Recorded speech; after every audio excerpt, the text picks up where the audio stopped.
Welcome back, ladies and gentlemen, to Canadian Football Central, CFL content for the fans, by the fans, and we have our Week 18 review coming up now. Rick, we've had a lot of weeks as of recent where both of us were able to come out of the week happy, as both of our teams were on winning streaks, but unfortunately, one of those was bound to come to an end. However, it was it was an all right weekend. It was only 3 games this weekend, not the usual 4. Pretty good weekend for my predictions. I will say 3 straight, and that was that. And this was pretty much a lot of the, I'd say probably the favorite in each of these games came out on top. Overall, so not the most shocking week. We've definitely had some shocker weeks, but before we get into it, make sure you guys like, share this video around, and subscribe if you haven't already. Also hit the notification bell. And if you're listening to us on Spotify, give us 5 stars, which will bring us into the first game of the week, which is where my Winnipeg Blue Bombers defeated the Hamilton Ticats in Hamilton, the first time since 2017 by a score. During the regular season. In the regular season, that is correct. By a score of 31-10. Yes, we're not including Grey Cup, as much as I love thinking about those wonderful times.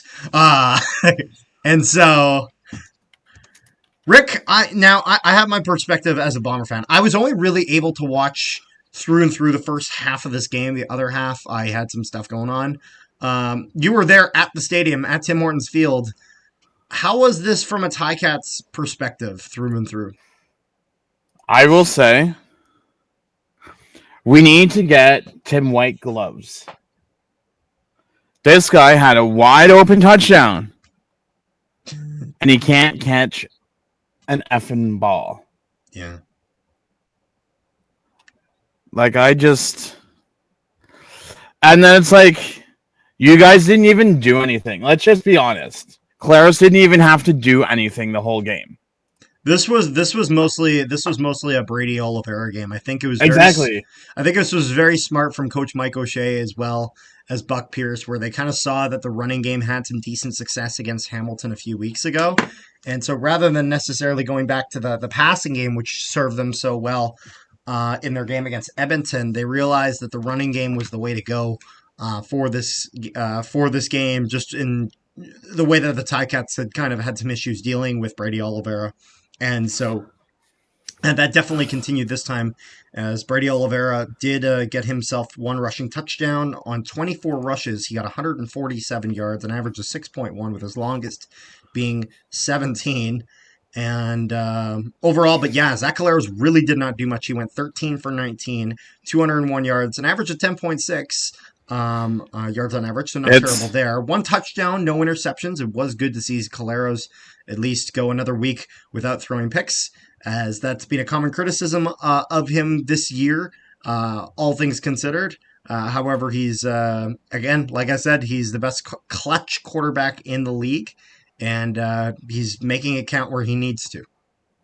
It's funny because when he threw that 55-yard ball to Kenny Lawler, I'm like, oh, great, here we go. Next, Bo's like, I can do better. He throws a 71-yarder to Brandon O'Leary Orange. Yeah, no, that was ridiculous. And what does Brandon O'Leary Orange do? He falls right before the goal line. Did he fall or did I? Well, he was tackled. No, he was tackled, but he was like right like an inch before the goal line. I'm trying to remember who it was that tackled him. I think it was. I want to say it was Evan Holm. I think it was on him. Let me find it. But also, then there's that touchdown that you guys thought that you guys scored, but they only delayed it 1 play because you guys ended up getting the touchdown. Yeah. Yeah, I know. Well, it's funny. I was so excited because I was like, oh my God, did an offensive lineman just get a touchdown? I was like, it was one of those things where I knew we'd get the touchdown regardless, because I'll put it this way. Oh, yeah. From all of the replays, I mean this in no offense, there is no instance where any Ticats player had possession of the ball. In the sense of when Neufeld had that, not only was he the only one on top of it and it was clearly in his arms, there was no one else even touching the ball that he was even able to get a hand on it. He was clearly on top of that. So it was one of those things where I was assuming that either they would rule him down by contact before getting into the end zone. Just because normally when the ball comes out like that, a lot of times when a guy goes down by contact, and that's just kind of the way it was dealt with. But it didn't. I wasn't sure because then it also looked like Pat Neufeld almost got a touchdown, which, again, as an offensive lineman, it's the offensive lineman's dream that never becomes a reality. So I was like, oh my God, please let our offensive lineman just have scored a touchdown on you. So, but all things considered, it is what it is. And I think it was Tony Wilson then ran that. It was Griffin. Oh, that tackled Griffin, yeah. Also, I don't know if you've seen it, but that hit on Cachatonis that he put on Which quarter Wilson. This is the hit that took Wilson out of the game. Yeah, so this was in the third quarter. This was part of it that I missed. So the way that it looked on the jumbotron, that he didn't. No. It wasn't. It wasn't in the. It wasn't in the second half. It was in the first half because Jamal Peters ended up getting injured at the same time. This is in the first half? Yes. I'm trying to remember this hit. Because all the people on social media were moaning and complaining, saying that Cachatonis should be fined for this hit, blah, blah, blah, blah, blah. Yeah, I need to see that. I'm just trying to... I didn't have the best memory. I think it was in the first half. Oh, yeah, it was 4:55 left. So yeah. The way I'm not saying that Cachatonis didn't hit Ontario Wilson in the helmet. Just the way that it looked in the stadium, the way that it looked on the jumbotron, is that when Cachatonis went to go tackle Wilson moved and hit Peters. Yeah, I'd have to see the play again. Again, there were portions of this game that I did miss, as I did have some other commitments, and so that was kind of part of it that I did miss. I as much as I did see the first half, I also was having a conversation with my mom, and I'm not stopping the conversation with my mother with Mom Nolan. That's not happening. Treat your mothers right, people. And so even our running game couldn't get started. Yeah, the thing I was a little bit surprised about, and it's not even. It was that Sergio Castillo, he goes 1 for 1. I'm not gonna lie, I'm getting a little bit frustrated now. Sergio Castillo, the first half of this year, was making an incredible field goal after incredible field goal. We're on the Hamilton 47-yard line, first drive of the game. So this would mean that 7 or 8 yards back is where he's kicking from. So he's kicking from either the 54 or the 55. The Bombers punt. Why? Now, I understand, because the thing is that he missed like 2 or whatnot in the game against Edmonton in Edmonton, where a few factors. Number 1, wind was going absolutely buck wild. Number 2, it's like, seriously? This guy's breaking CFL records, and he doesn't hit 2 kicks, and now you've lost all faith in him? Come on. Seriously? Like, I was disappointed in the Bombers' just unwillingness to go for it. I think the Bombers, again, as much as it hasn't made the difference in this game, I think if the Bombers have some close games in the future, I think that's just points that you're leaving off the board. Again, at least let him try.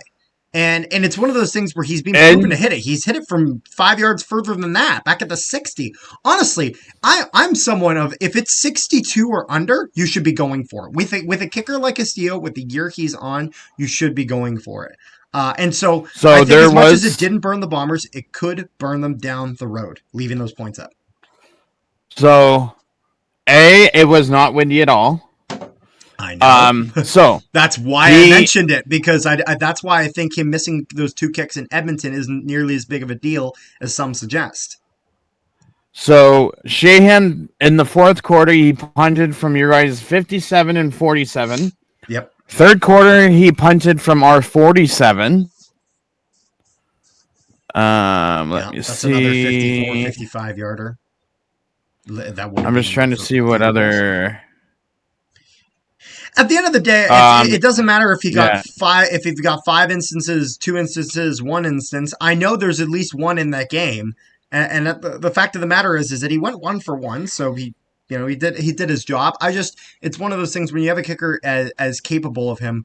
I think you can get more out of him. I think it's also healthy if you like realistically, if the Bombers are ever in a situation come playoff time or whatever, and it's really, really tight game and they need to go for that long kick, if you've consistently had him go for that throughout the course of the year, not just at the start or whatnot, and you get establish at least a little bit of a rhythm where it's not like, oh, we're pulling this back out of the shed. I think that's Mhm. generally a good thing because if you're just putting that on the sidelines and then all of a sudden you have to pull that out in an important instance, it's like, well, who knows? It's been a while. Like, so I think keeping that consistency up is important. And so if there would be one kind of critique that I'd have, I'd say it's been the more recent usage of Sergio Castillo, just with how big of a player that he can be. And I will say for both teams this game, Mm-hmm. the reffing was atrocious. Yeah. Yeah. The But this is and this is the case of just. like there was one time where like Winnipeg should have been gotten a flag for like no yards and the refs didn't even call it. There was another time where Hamilton should have gotten a penalty against Winnipeg. They never called it. It's just like it. I don't Although know. The I'm not referee's gonna just lie, being this is inconsistent. I'm not gonna lie, Rick. It feels like us beating a dead horse whenever we talk about that because No, I know, but at the and same I do time, think I it's get important with that you what people also are bitching about the refs. yeah, and you know what the thing is that it's not even just the refs. It's been this year. It's been the refs. It's been the command. I think the command center has actually been a bit more of an issue because at least with the refs, you can make the argument that they saw it once. Command center's got all the camera angles, all the replay, all that shit in the world, and they still somehow make mistakes. Oh, Um, the thing about this game, they had the spider camera, so there's no way that you can miss anything. Spider, you mean the sky cam?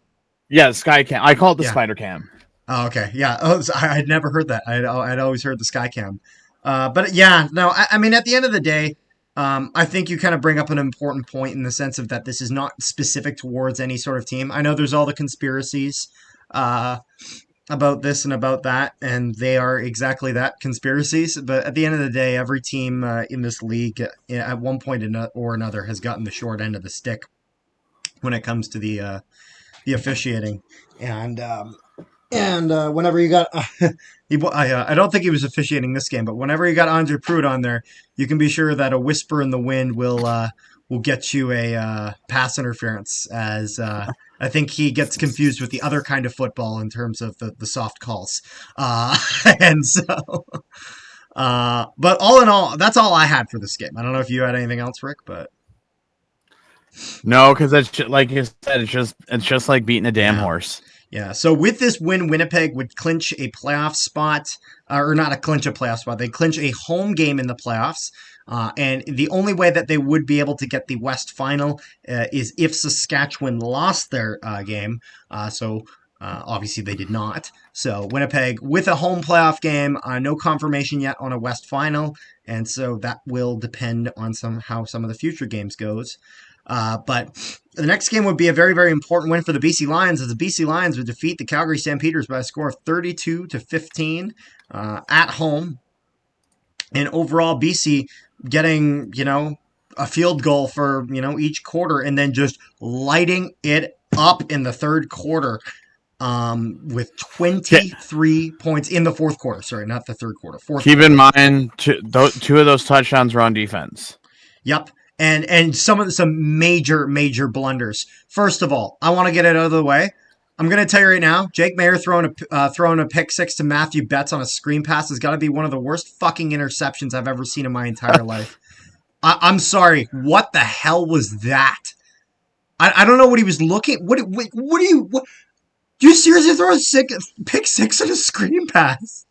I saw that and I was just mind blown. Where and I just had this running in the background. We were literally, I was literally with my friends playing Dungeons and Dragons in the basement. And we're talking about all this shit. And I see Jake Mayer throw that. I'm like, okay, move it out of the way for a second. What the fuck? I'm like, Like, what in God's name is that? And then very, very shortly afterwards, they would go for like a lateral pass, got swatted down, picked up, and brought back to the house. Just pure defensive blunders for the Like Stampeders here, or I'm not. offensive blunders for the Stampeders here. And Schultz would go in for a little bit and do not too bad. He throws a touchdown pass. And at the end of the day, with Calgary now being locked out of a playoff spot, I think it's time for Schultz to have played a game. Not going to lie, think it should have happened earlier. Rick, we've talked about this, especially since Logan Bonner was able to get a game, but Schultz wasn't. Even though, again, this last week prior, he has been healthy. So I'm not going to lie, this was a big situation where BC was able to apply a bit of pressure, and more importantly, Calgary choked at exactly the wrong time.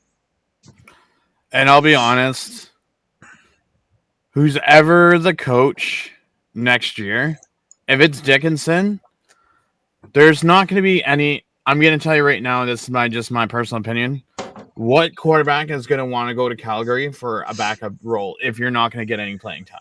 Yeah, no, I think realistically the Calgary Stampeders are going to look to go after a few potential names. I think Vernon Adams Jr.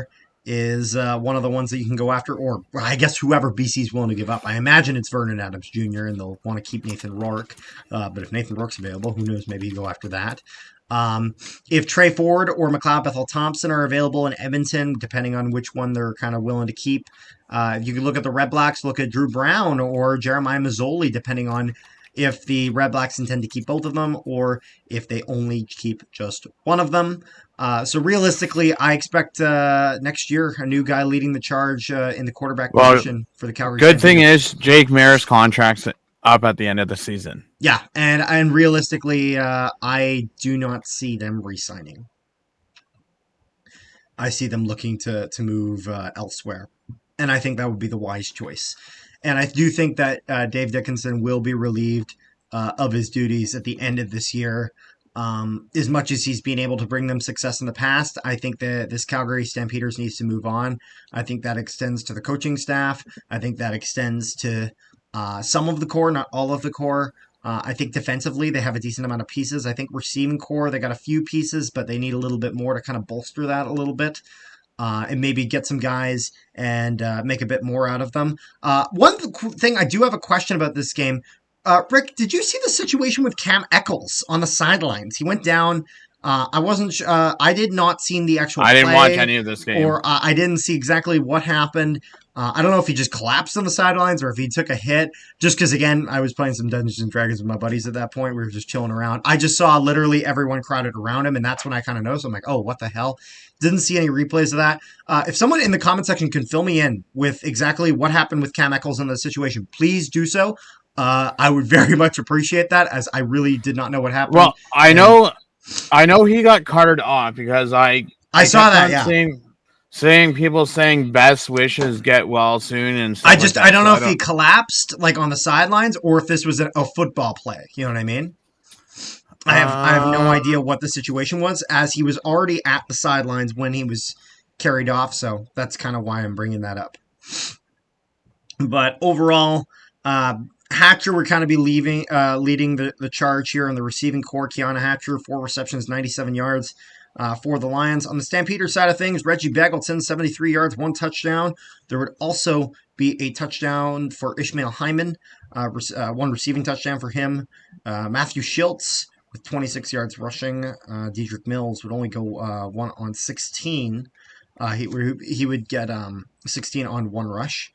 And then William Stanback leading the charge for the Lions, 15 rushes, 50 yards for him. So not a ton of success for the amount of times he was rushing there, but it is what it is. Sean White was 6 for 6. Definitely a big, important piece for the Lions, being able to consistently knock that score up, his longest being a 47-yarder. And on the other side of things, Calgary did not kick any field goals. I was actually just looking. I was like, wait a minute. No, they kicked 2 touchdowns, and they grabbed themselves a single as Grace had a 56-yard punt. Dead ball considered a single. So, anything else you got there, Rick, for this game? Not All right, really. well, that will bring us in with our last game, which was the Saskatchewan Roughriders versus the Edmonton Elks. The Riders win by a score of 28-24. This would clinch the Riders' playoff spot and also deny the Bombers of the West Final, at least for now. And now in the West, all three spots have been clinched by the Winnipeg Blue Bombers, Saskatchewan Roughriders, and BC Lions. The order in which that they will seed in the playoffs is still yet to be decided. Winnipeg guaranteed at least a home playoff game, so they'll be in either first or second. Question is which one of those two that is, and whether Saskatchewan or BC ends up with a home game is yet to have been seen. So, important win for the Riders in that aspect. And my question is, what the heck happened to the Elks running game? Yeah, I don't know. It was one of those things where with the Elks, Javon Leake and Rankin, especially Rankin these past few games has just been an absolute beast against the Bombers. And Oliveira was able to have some decent success against Saskatchewan, nothing crazy, but I really expected a lot more. Curly Gittins Jr. though, 102 yards passing. Good for him in that regard. 33 for 41 for 379 yards. McLeod Bethel Thompson throws 9.2 yards on average, 2 touchdowns, but 2 interceptions to boot for him. And then on the other end of things, Trevor Harris, very, very similar. 22 for 28, 358 yards, an average of 12.8 yards on average, so a little bit better there. But then 2 touchdowns, 2 interceptions for Trevor Harris as well. Hickson, 46 yards rushing on 15 rushes, wasn't really able to get much going in that regard. However, Saskatchewan with 2 receivers cracking that 100 receiving yards, with Samuel MLS having himself a night, 4 receptions, 126 yards for 1 touchdown. And then as well, that would be Keyshawn Johnson, who would have 5 receptions, 103 receiving yards, as well as 1 touchdown for him. Also, yeah. Yep. Apparently, from with what I've seen online today, Bain Jr. is out for the rest of the season. Yep, and Sean Bain Jr. had also kind of confirmed that by posting on his social media, just kind of thanking everyone for all the support for him this season. And then I can't remember exactly what it was that necessarily determined this, but with the results of the games this week, the Ottawa Redblacks have clinched the playoffs in the East. Now, it's not confirmed whether they will be second or third. That will all depend on kind of the rest of the Argos season, the rest of the Ticats season, and the rest of the Redblacks seasons. But the Redblacks will have a spot in the 2024 CFL playoffs. That is because they have 17 points and we have 12. I see. Mathematically, we couldn't pass them. That's why. I see. Okay. Oh, it was with the Ticats loss that confirmed that. I see. Okay. No, that makes a bit of sense. And then overall, and I mean, unless Ottawa gets their shit together, they ain't going far in the playoffs. Well, it'll depend. Playoffs are a whole different ball game. We haven't seen this Redblacks core in the playoffs in a few years now, and so we'll have to see if that is a situation that they thrive in or something that they have a bit of trouble with.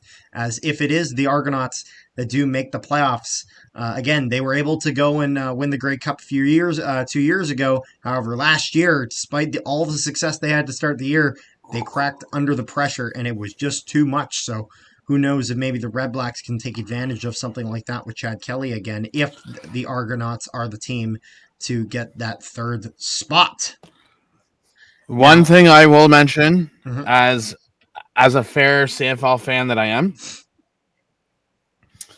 I say your guys' dynasty will be another 2 years, if anything, and then you guys will be in a rebuilding phase.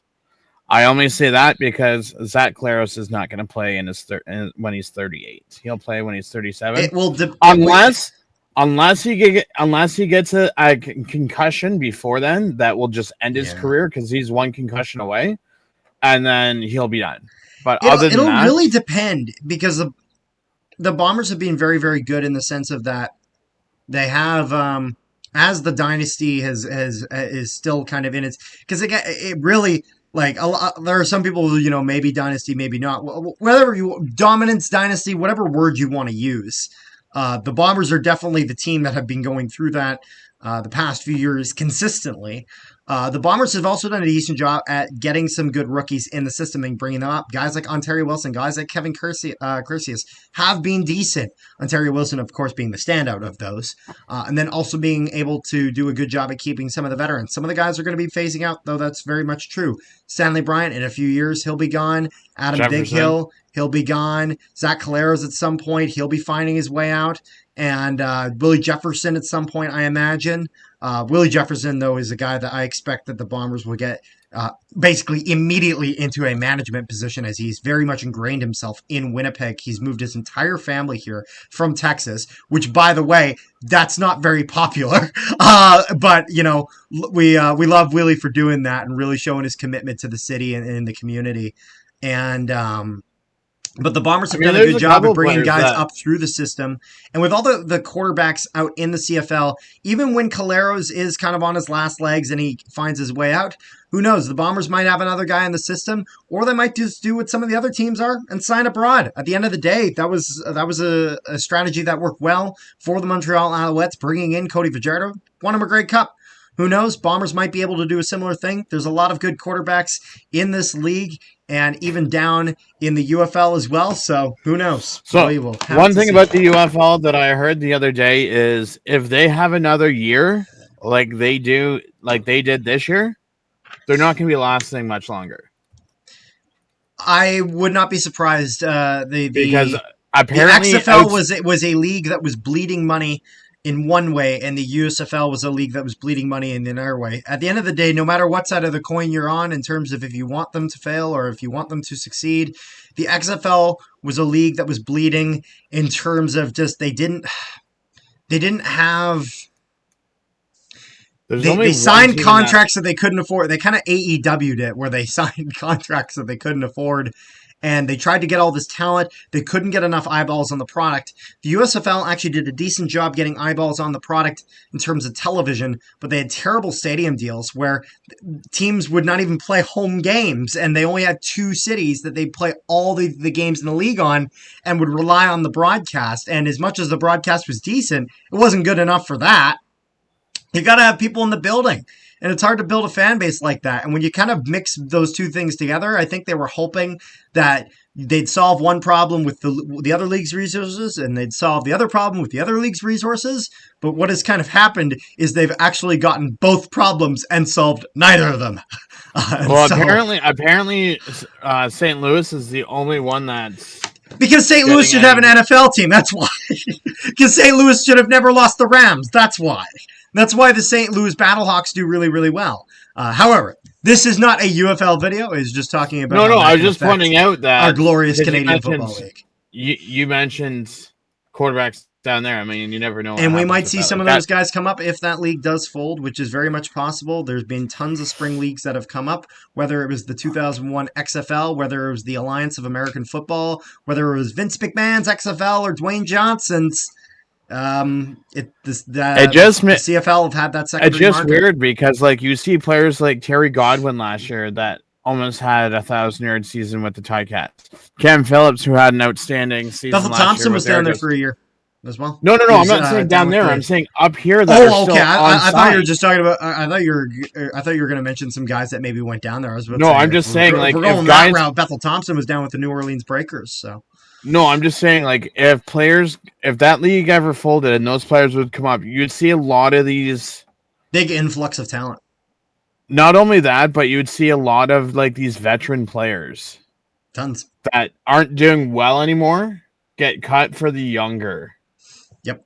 Out with the old, in with the new. That is, it's a cutthroat business, so that'll be the way it goes. And then another thing to mention with the Bombers, the Lions, and the Riders taking up the 3 spots in the West, this will be the first time since 1945 that there is no team from Alberta being represented in the Grey Cup playoffs, in the CFL playoffs, which is, I think, the first time in 78 seasons, because, again, there was the COVID season that was canceled. So first time in 78 seasons, or 79 years, that a team from Alberta hasn't been in there. So very, very big deal in that regard. At the end of the day, I think Calgary will need to go through a bit of a retool, a little bit of a rebuild, and kind of reestablish their identity as a team. I think Edmonton is a team on the cusp of that, but they need to kind of figure out exactly what direction they're going, whether that's Mackay Bethel-Thompson or Trey Ford. I'm not going to lie. I think the Elks probably, at least all the fans are leaning towards Trey Ford, but we'll have to see exactly what Also, and the interesting note that I'm trying to quickly go through all of this. Interesting. 2018, you guys had 4 West teams in the playoffs, and we only had 2 East teams. But who was the crossover? That was, because I don't think it was us. No, that was BC Lions. So this will be the first time since 2017 that Hamilton has not made the playoffs. Unless you guys pull a miracle and find. No, I'm just saying, like, this will be the first time, because 18, unless Toronto 19, loses out, 21, you guys 22, win out. 23. Yeah. I'm just saying this will be the first time since 2017 that we have not made the playoffs. Hey, it means playoffs won't be stressful for you, at least. At least, like, once we find out who the coaching staff will be before free agency, then we'll be good. Yeah, I wouldn't be surprised if they even tried to keep Chris Jones as defensive coordinator. They might. Who knows? I'm just curious to see, like, what vet players are going to be back Fair next enough. year. But I think that pretty much wraps up our review video. We'll have also, yeah, those people. This is going up before our preview goes out. But if you are in the Saskatchewan area, yeah, we'll have to mention this in the other video too. Me and Carter will be doing interviews. Some trivia, all sorts of fun stuff. We might be asking you predictions about the game, all that sort of stuff. We will be out in the tailgate with our microphone. We're going to be filming some content in there, so we'll be there. We will be giving away some CFL cards as well. Dun, dun, dun, dun. We'll be giving away some cards, some fun stuff like that. So make sure you guys join along for the fun ride, yeah. It'll be a good time. We're there to have a good time. Rick will also be on the field carrying the big Canadian flag. I might be out there. I might be up in the stands filming a silly video of him to include in the video. Carter will be filming it. Be like, look at these guys. To enjoy. What? You'll be like, look at these fools on the field. Oh, also, I might be one of the fools in the field. I haven't decided yet. Also, one other thing. Yeah. We want to give a shout out to Riders linebacker AJ Allen, who is going to be signing some merch for us Saturday. Absolutely. After the game. Big thanks to AJ Allen for that. You're a real one. And also, if you guys haven't checked out our interview with AJ Allen here on Canadian Football Central, I'm not gonna lie, Rick, we had a blast during that. That was we could have made that. That was such a fun interview. Very, very very kind of real down to earth guy. Check that out. Let's just say we learned things. We learned things that we didn't even know about the league. And and we got to hear about him talk about how he prepares for games by playing chess. So maybe we'll have to challenge him to a game of chess after the football game. Who knows? I'm not a chess player, so you're on. Maybe it'll be me then. Maybe fair enough. maybe challenge him to some Dungeons and Dragons. That's not how that works. You don't know how Dungeons and Dragons works.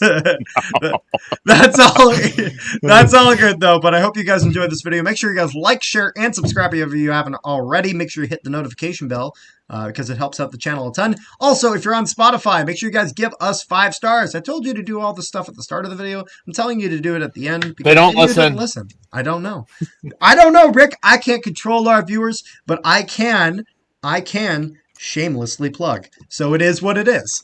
And so, again, thank you all for watching, and make sure you guys stay tuned for this weekend, all the wonderful content we got coming out, and our preview coming out a day after this goes up. So until next time. Wonderful content. You don't even know. I did that, but then I forgot. Peace, love, and positivity to all you wonderful people at home. There we go.